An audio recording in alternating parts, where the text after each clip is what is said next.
सूरजमल। महाराजा सूरजमल भारत के राजस्थान में भरतपुर के जाट शासक थे। उनके तहत जाट शासन ने आगरा, अलीगढ़, भरतपुर, हाथरस, मथुरा, मेवात, मेरठ और रोहतक के वर्तमान जिलों को कवर किया। एक आधुनिक इतिहासकार ने उन्हें जाट जनजाति का प्लेटो और एक आधुनिक लेखक द्वारा जाट ओडिसियस के रूप में वर्णित किया था, क्योंकि उनकी राजनीतिक दूरदर्शिता, स्थिर बुद्धि और स्पष्ट दृष्टि थी। रजमल के नेतृत्व में जाटों ने आगरा में मुगल सेना को हराया। सूरजमल को 25 दिसंबर 1763 की रात को हिंडन नदी, शादरा, दिल्ली के पास मुगल सेना द्वारा एक जाल में मार दिया गया था। अपने किलों में तैनात सैनिकों के अलावा उनकी मृत्यु के समय उनके पास 25,000 पैदल सेना और 15,000 घुड़सवारों की सेना थी। कुम्हेर की लड़ाई। मुगल बादशाह आलमगीर द्वितीय और उनके विश्वासघाती दरबारी सिराजुद्दौला के बीच गुटीय विवाद चल रहा था। सूरजमल ने सिराज का साथ दिया था।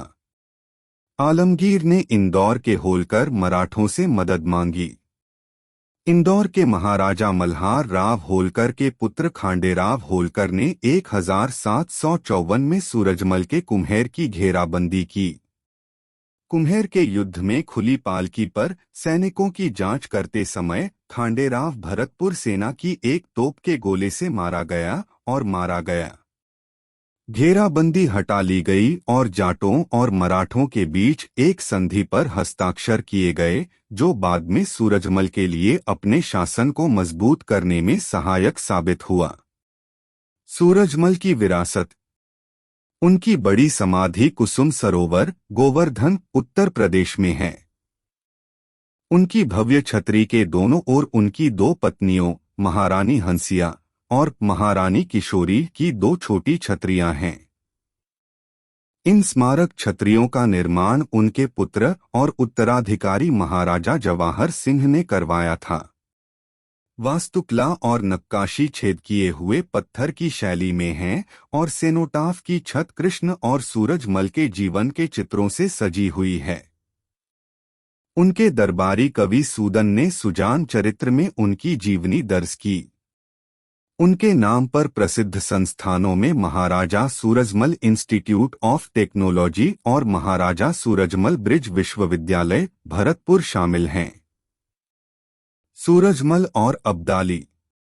10 जनवरी 1760 को दत्ताजी पर अपनी जीत के बाद अहमद शाह दिल्ली आए और राजा सूरजमल को उन्हें श्रद्धांजलि देने और उनके शिविर में शामिल होने के लिए बुलाया। ऐसी घटनाओं पर सूरजमल हमेशा एक विनम्र भूमिका निभाते थे, यह कहते हुए कि वह एक छोटे जमींदार थे। उन्होंने शाह को सूचित किया कि वह भुगतान के निश्चित समय पर आसानी से दिल्ली की वैध सरकार को अपने हिस्से का भुगतान करेंगे। यदि दुर्रानी भारत में रहता था और वर्चस्व ग्रहण करता था, तो वह अपने कानूनी गुरु के रूप में उसका पालन करेगा। मांग के समय उनके पास कोई पैसा नहीं था, क्योंकि मराठों और अफगानों के बार बार के आंदोलनों और विनाश से उनका देश बर्बाद हो गया था। इस तरह के प्रतिरोध की अनुमति देना दुर्रानी के स्वभाव में नहीं था।